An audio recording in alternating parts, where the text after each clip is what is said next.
गांव में भारत बंद के दौरान झड़प की स्थिति बन गई। प्रदर्शनकारियों ने सुरक्षा घेरा तोड़ दिया। कलेक्ट्रेट गेट पर पुलिस के साथ झड़प भी हुई। बैरिकेडिंग तोड़कर ये जो प्रदर्शनकारी हैं वो कलेक्ट्रेट में अंदर चले गए। सर्व आदिवासी समाज की ये रैली निकल रही थी और इसी दौरान ये स्थितियां बन गई। बैरिकेडिंग तोड़कर ये सभी कलेक्ट्रेट के अंदर दाखिल हो गए। न्यूज 18 मध्य प्रदेश छत्तीसगढ़ पर ये एक्सक्लूसिव तस्वीरें इस वक्त आप देख रहे हैं। कलेक्ट्रेट के अंदर ये भीड़ दाखिल होती हुई, बैरिकेडिंग लगाई गई थी सुरक्षा के मद्देनजर, उसे भी तोड़ दिया गया।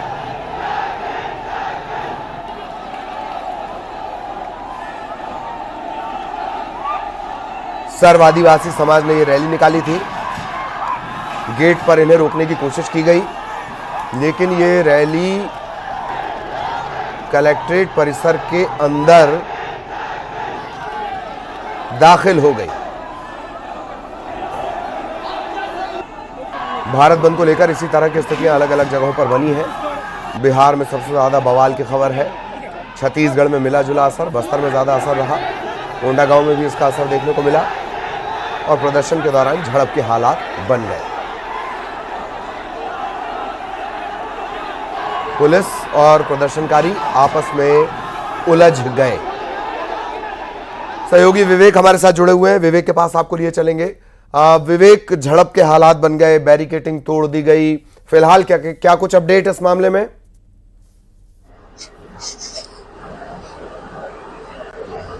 देखिए, जिस तरीके से 2 बजे के करीब रैली निकालने का था संयुक्त मोर्चा का, लेकिन उन्होंने 3 बजे रैली निकाली और जिस तरीके से प्रशासन से बात हुई थी कि सिर्फ कलेक्ट्रेट चौक तक ही हो जाएंगे, पर कलेक्ट्रेट चौक में भीड़ उग्र होती चली गई और जो पुलिस की बैरिकेड थी उसको तोड़ते हुए कलेक्ट्रेट गेट पर पहुंचे और वहां पर गेट पर भी पुलिस जवानों के साथ झूमा झटके करते हुए कलेक्ट्रेट परिसर के अंदर घुस गए और वहां पर भी जो कार्यालय के जो कांच थे उसको तोड़ दिए गए और यहाँ तक कि जब पुलिस उन्हें बाहर निकालने लगी तो पुलिस के अधिकारियों के साथ भी झड़प हुई। यहाँ तक जानकारी ये भी आ रही है कि जो एडिशनल एसपी उनके साथ में हाथापाई की तक नौबत आ गई थी।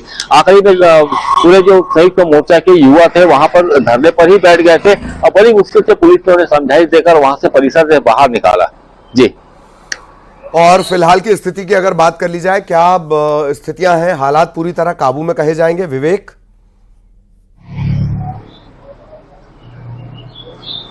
जी, जिस तरीके से पुलिस ने संयमता का परिचय दिया है और अपने जिस तरीके से संयुक्त मोर्चा के लोगों ने उनके साथ झूमा झटकी की, उस दौरान पूरा संयम बरते और उन्हें बड़ी संयमता से उन्हें बाहर निकाला है। हालांकि कलेक्ट्रेट परिसर और उसके आसपास के चौक चौराहों पर और मेन रोड पर काफी तगड़ी बैरिकेडिंग कर दी गई है और काफी मजबूत वहां पर सुरक्षा व्यवस्था कर दी गई ताकि और भीड़ कहीं उग्र होकर वापस न आए। जी, चलिए, धन्यवाद इस तमाम जानकारी के लिए। सहयोगी विवेक विस्तार से जानकारी दे रहे थे किस तरह की स्थितियां बनी, लेकिन अब हालात पूरी तरह से काबू में। राजधानी रायपुर में भारत बंद का मिला जुला असर दिखाई दिया। चैंबर ऑफ कॉमर्स ने इस बंद का समर्थन नहीं दिया है। बस व्यापारियों ने दुकानें बंद करने से इनकार कर दिया। बंद को देखते हुए पुलिस अलर्ट मोड पर रही। शहर के चौक चौराहों पर सुरक्षा के लिहाज से पुलिस की टीम तैनात रही।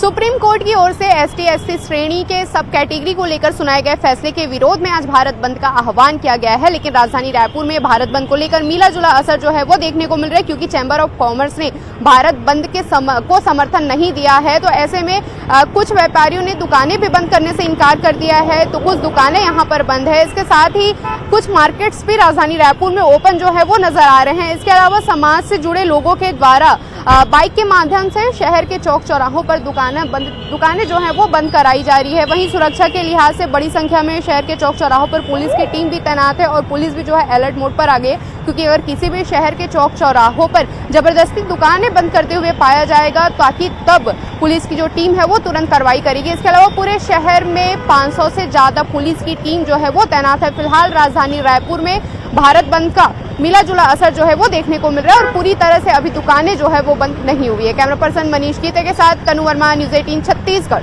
रायपुर। और बात अगर बस्तर की जाए तो भारत बंद का व्यापक असर यहां पर नजर आया। संभाग मुख्यालय जगदलपुर में सभी दुकानें बंद रहीं, सड़कें भी सुनसान नजर आईं। यहां चैंबर ऑफ कॉमर्स ने 5 बजे तक इस बंद का समर्थन किया। सुप्रीम कोर्ट के आए फैसले के विरोध में सर्व आदिवासी समाज ने आज भारत बंद बुलाया है और इस भारत बंद का असर बस्तर में खासा देखा जा रहा है। इस बंद को लेकर सर्व आदिवासी समाज सड़कों में उतर आया है और लोगों से अपील कर रहा है कि जो समाज का समर्थन करे। कल इस बंद को लेकर कल बैठक की गई थी पुलिस प्रशासन के साथ। सर्व आदिवासी समाज के लोगों ने बैठक बुलाई थी और चैम्बर ने भी इस बंद का समर्थन दिया। आज शाम 5 बजे तक इस बंद को बंद रखा जाएगा। वहीं बंद के दौरान कुछ आवश्यक जो सेवाएं हैं उस पर छूट दी गई है, जैसे कि मेडिकल कॉलेज है, पेट्रोल पंप है, शैक्षणिक संस्थाएं हैं, इन्हें छूट दी गई है। और बंद को देखते हुए सुरक्षा बलों को तैनात किया गया। जिले की बात करो तो लगभग 500 से 700 जवानों को अलग अलग इलाकों में तैनात किया गया ताकि किसी प्रकार की कोई अप्रिय घटना ना घट सके। आप देख सकते हैं बस्तर का ये जगदलपुर का ये मुख्यालय है और ये पूरी तरह सड़क सुनसान हो चुकी है। एक तरफ से देखा जाए तो लॉकडाउन की स्थिति जैसी दिखने लगी है और जो यहाँ के जो प्रतिष्ठानें हैं, जो लोग हैं, वो बंद का पूरा समर्थन किए हैं। हमारे साथ सर्व आदिवासी समाज के लोग मौजूद हैं, इनसे बात करते हैं कि बंद का कितना असर यहाँ पर देखने को मिल रहा है। जी, बंद का असर कितना देखने को मिल रहा है, क्या मांगे रखी गई? मांगे ये है कि भाई सरकार जो है ये विचार करे और ये क्रीमी लेयर वाला जो मामला है उसको वहीं समाप्त करे। माननीय सुप्रीम कोर्ट ने जिस प्रकार का निर्देश दिया है उसका पालन सरकार को कराना रहता है। सरकार यदि नहीं चाहेगी तो निश्चित रूप से क्रीमी लेयर का जो मामला है वो ख़त्म हो जाएगा। ऐसे भी सरकार ने कहा है, प्रधानमंत्री जी ने भी कहा है, तो क्रीमी लेयर जो है अनुसूचित जाति और जनजाति पर लागू नहीं होगा। ऐसा करके प्रधानमंत्री ने तो आश्वासन दिया है। बस्तर संभाग में भी देखा गया है, बस्तर जिला पूरी तरह से बंद है और चाहे वो दुकानें हो, चाहे छोटे भी दुकानें हो, उन सभी दुकानों को आज पूरी तरह से बंद किया गया है। और रही बात सुरक्षा की, तो सुरक्षा के माकूल व्यवस्था बस्तर पुलिस प्रशासन ने किया है। तो देर शाम 5 बजे तक ये बंद पूरी तरह से रहेगा। चैम्बर के लोगों ने इसका पूर्ण समर्थन दिया है। श्रीनिवास नायडू, न्यूज़ 18 बस्तर। जांजगीर चांपा में इस बंद का मिलाजुला असर दिखाई दिया। SC ST OBC महासभा के आह्वान पर भारत बंद के दौरान सड़कों पर रैली निकालकर दुकानें भी बंद करवाने की तस्वीरें सामने आई। करने के निर्णय के विरुद्ध में 21 अगस्त को संपूर्ण भारत बंद का आह्वान किया गया है।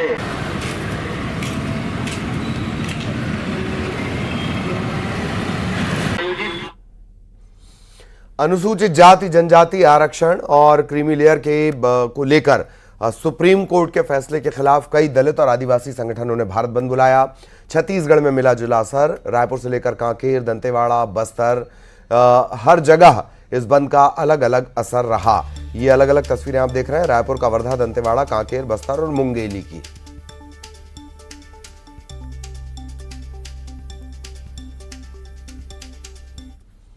इधर कांकेर में भारत बंद रैली की गाड़ी का हादसा हो गया। रैली में शामिल होने जा रहे थे ग्रामीण, लेकिन गाड़ी पलट गई। गाड़ी पलटने से 17 लोग घायल हो गए। 4 की हालत गंभीर बताई जा रही है। गंभीर घायलों को जिला अस्पताल में भर्ती करवाना पड़ा। रामपुर से नरहरपुर ये गांव वाले जा रहे थे, ग्रामीण जा रहे थे। अमोड़ा के पास हादसा हो गया। हमन मन नरहरपुर रैली जात रहे हैं तो हम आधा बीच में कुछ पहुँचे रहे। ओकर बाद ना गाड़ी जो है ना तो लहराते हुए ना मतलब रोड से किनारे हो गए, गाड़ी पलट गए ना। तो वही अमोड़ा के वो पर अमोड़ा और रिसेवाड़ा के बीच में आमा बगीचा का एक्सीडेंट हो गया। तो ओला लाने वहाँ अमोड़ा के हॉस्पिटल में पहुँचे है। उनकर इंजेक्शन लगे ज़्यादा होगी, कांकेर मिलान के रिफर कर दिन कांकेर हॉस्पिटल में। तो गाड़ी में ये सभी जा रहे थे भारत बंद रैली में शामिल होने के लिए, रामपुर से नरहरपुर की तरफ, और अमोड़ा के पास ये हादसा हो गया। खेम नारायण हमारे सहयोगी हमारे साथ जुड़े हुए हैं।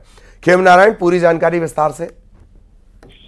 जी देखिए, आज भारत बंद को लेकर जो है कांकेर जिले में भी जो है जगह जगह पर जो है आदिवासी समाज और ST समाज के द्वारा जो है रैली और सभाएं कराई जा रही हैं और उसी दौरान जो है रामपुर के जो ग्रामीण हैं वो नरहरपुर ब्लॉक में जो है रैली में शामिल होने के लिए जो है निकले थे और बीच रास्ते में ही जो है उनका जो पिकअप वाहन है जिसमें वो सवार होकर जा रहे थे वो अनियंत्रित होकर जो है पलट गई, जिससे जो है सवार जो ग्रामीण थे उनमें 17 ग्रामीणों को चोट आई है, जिसमें 4 जो ग्रामीण हैं वो गंभीर रूप से घायल हैं, जिनको बेहतर इलाज के लिए जो है कांकेर जिला अस्पताल लाया गया है, जहां उनका उपचार जारी है। और पूरे क्षेत्र में आज जो है आरक्षण के मुद्दे को लेकर जो है बंद का आह्वान जो है आदिवासी समाज ने किया है। उस समाज की रैली और सभा में शामिल होने के लिए जो ग्रामीण है वो जा रहे थे। जी चलिए, बहुत धन्यवाद आपका इस तमाम जानकारी के लिए।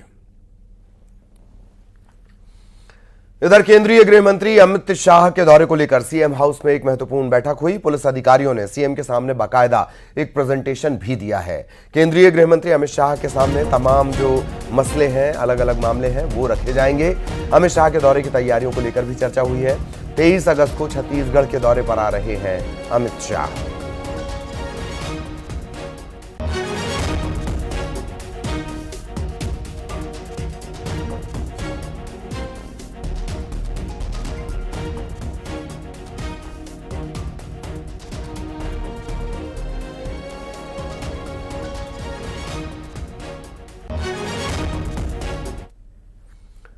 बस्तर की जनता ने चाह लिया है कि नक्सलवाद समाप्त हो, यह कहना है डिप्टी सीएम और राज्य के गृह मंत्री विजय शर्मा का। उन्होंने कहा कि नक्सलवाद पर कोई राजनीति नहीं होनी चाहिए। बस्तर के गांव-गांव में परिवर्तन हो रहा है। विजय शर्मा ने बताया कि केंद्रीय गृह मंत्री छत्तीसगढ़ के जब दौरे पर आएंगे तो 24 अगस्त को छत्तीसगढ़ के आसपास के जो राज्य हैं उनके चीफ सेक्रेटरी और डीजीपी की बैठक भी लेंगे। जनता ने, मैं आपको स्पष्टता है इसमें कहना चाहता हूं कि बाकी जो फोर्सेस काम कर रहे हैं, जो सरकार काम कर रही है, जो विकासात्मक काम कर रहे हैं, वो सब एक तरफ है। बस्तर की जनता ने चाह लिया है, अब वो समाप्त होना चाहिए। ये सबसे बड़ी बात है। माननीय केंद्रीय गृह मंत्री जी का आगमन है, 23 की रात में आएंगे। 24 को छत्तीसगढ़ और आसपास के सभी राज्यों के चीफ सेक्रेटरी और साथ में डीजीज सबकी संयुक्त बैठक है। हर राज्य के माध्यम से वहाँ पर होने वाली गतिविधियों और उनके द्वारा किए जाने वाले उपायों पर चर्चा है। मैं सोचता हूँ कि समग्रता के साथ माननीय केंद्रीय गृह मंत्री जी के नेतृत्व में बड़ी योजना इस पर बन करता है। इधर रायगढ़ में गैंगरेप के 6 आरोपी गिरफ्तार किए गए हैं। विधवा महिला के साथ गैंगरेप का आरोप इन पर है। नाबालिग समेत 6 को पकड़ा गया है। रक्षाबंधन की रात गैंगरेप की वारदात को अंजाम दिया गया। पुसौर थाना इलाके में का ये पूरा घटनाक्रम है। 6 आरोपी इस मामले में गिरफ्तार कर लिए गए हैं।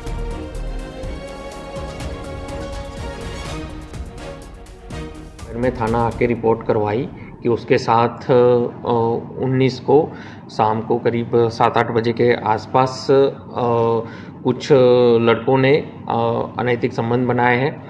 लड़की जब अपने गांव से मेला देखने के लिए रायगढ़ के लिए निकली थी, तब रास्ते में कुछ लड़कों ने उसको रोक के उसके साथ बलात्कार किया है। मामला जैसे ही संज्ञान में आया, तत्काल उसमें अपराध पंजीबद्ध किया गया। अपराध क्रमांक 194/24 जो कि गैंग रेप की धारा 70/1 के अंतर्गत अपराध पंजीबद्ध किया गया।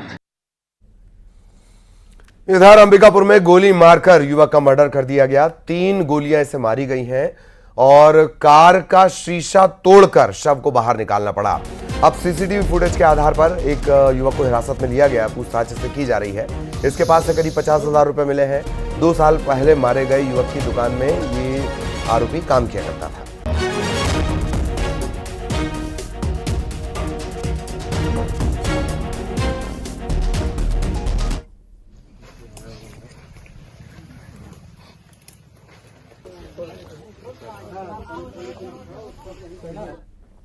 बड़ी खबर रायपुर से। रायपुर गोलीकांड का एक और आरोपी मेन शूटर जो था उसे गिरफ्तार कर लिया गया है। पंजाब से शूटर सागर को गिरफ्तार किया गया है। सागर की गिरफ्तारी के साथ अब तक इस मामले में 10 आरोपी अरेस्ट हो चुके हैं। कोयला कारोबारी के दफ्तर पर इन्होंने फायरिंग की थी और उसके बाद से लगातार इनकी तलाश की जा रही थी।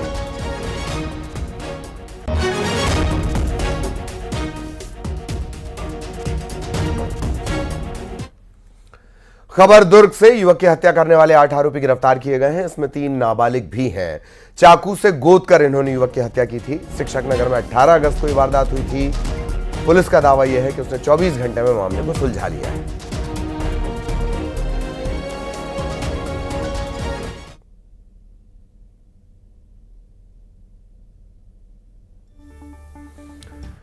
इधर बिलासपुर में झोलाछाप डॉक्टर्स पर बड़ी कार्रवाई की गई है। कोटा इलाके के करगी खुर्द, शिवतरई, आमने और लमेर में अवैध क्लिनिक पर दबिश दी गई। 4 अवैध क्लिनिक सील कर दिए गए हैं। इन इलाकों में झोलाछाप डॉक्टर्स के इलाज के चलते 7 लोगों की जान जा चुकी है, जबकि एक आंकड़ा कहता है कि 100 से ज्यादा झोलाछाप डॉक्टर अभी भी सक्रिय हैं।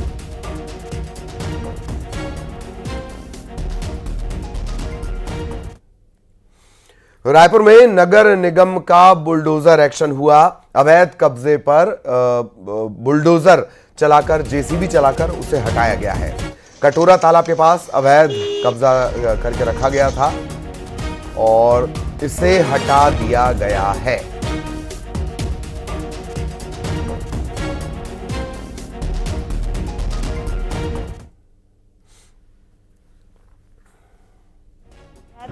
प्राप्त हुई थी। उच्च अधिकारियों के द्वारा भी नाराजगी व्यक्त की जा रही थी। सुबह मॉर्निंग विजिट में औचक निरीक्षण में देखा गया कि बहुत ज़्यादा कचरों का ढेर है, जिसकी वजह से नाली जाम हुआ था और ये नाले के ऊपर उनको सुबह ही इंस्ट्रक्शन दिए गए थे कि हटा लिया जाए, परंतु उन्होंने नहीं हटाई। इसलिए जोन 10 मेरे जडेचो, सहायक स्वास्थ्य अधिकारी और पूरी टीपी की टीम के साथ आज ये अवैध कब्जा हटा रहे हैं। बिलासपुर के 8 गांव में हाई टेंशन लाइन के चलते करंट दौड़ रहा है। हाईकोर्ट ने इसका स्वतः संज्ञान लिया है। जनहित याचिका की सुनवाई की है। 3 हफ्ते में सरकार को जवाब देने के निर्देश दिए गए हैं। पिछली सुनवाई में डिवीजन बेंच ने कहा कि केंद्र किसी भी कंपनी को लाइसेंस जारी कर अपनी जिम्मेदारी से नहीं बच सकती, पूरे मामले की जिम्मेदारी लेनी होगी। रतनपुर इलाके के गांव वालों के आलम यह है कि करंट से बचने के लिए वो रबर के जूते पहन रहे हैं। मवेशियों और बच्चों की जान पर बड़ा खतरा मंडरा रहा है।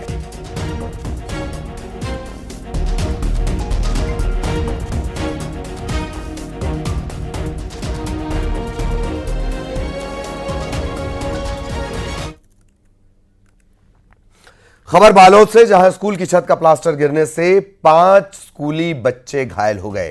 तत्काल इन्हें अस्पताल पहुंचाया गया, जहां उनका इलाज चल रहा है। ये सभी बच्चे 5वीं क्लास के हैं, जो उस वक्त पढ़ाई कर रहे थे। तभी अचानक धड़ाम करके छत का प्लास्टर है वो गिर गया। बच्चों के सिर में चोट आई।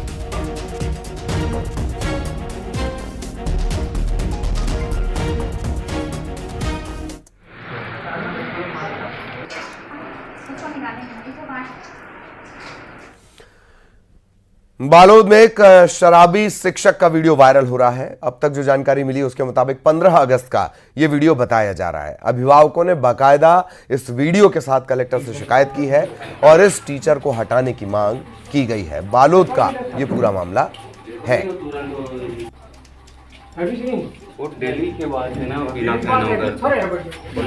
भविष्य तो इसने खराब कर दी सर। खबर गरियाबंद से, जहां दंतैल हाथी ने महिला को कुचलकर मौत के घाट उतार दिया। पांडुका वन क्षेत्र के पौंड जंगल में हाथी ने महिला पर हमला किया। 2 महिलाएं जंगली मशरूम तोड़ने के लिए गई हुई थीं। इन दोनों पर हाथी ने हमला किया। एक महिला की मौत हो गई, दूसरी घायल है। 10 से ज्यादा गांवों में एहतियातन अलर्ट जारी किया गया है।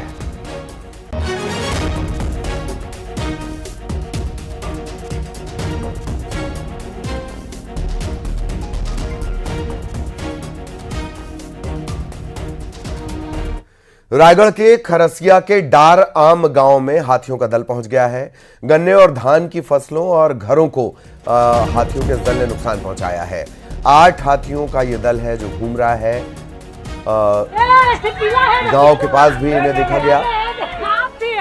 ग्रामीण और वन विभाग के अधिकारियों की मदद से इन हाथियों को खदेड़ा गया है।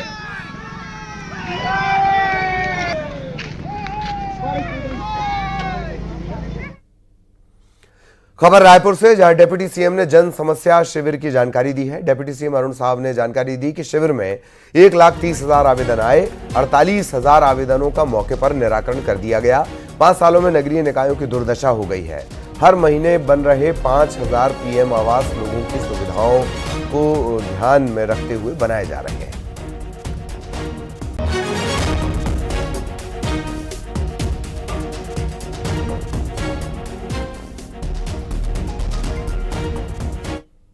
छत्तीसगढ़ के लिए मौसम विभाग ने अलर्ट जारी किया है। मौसम विभाग ने बारिश को लेकर येलो अलर्ट जारी किया है। 24 से 48 घंटे के लिए पूरा अलर्ट है। गरज चमक के साथ बिजली भी गिर सकती है। 7 जिलों के लिए तो 24 घंटे का अलर्ट है।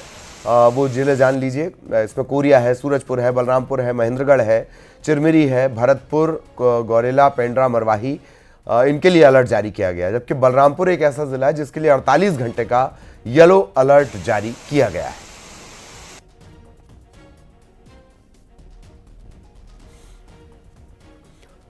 कवर्धा में बदला मौसम का मिजाज और झमाझम बारिश का सिलसिला शुरू हो गया। उमस और गर्मी से राहत मिली।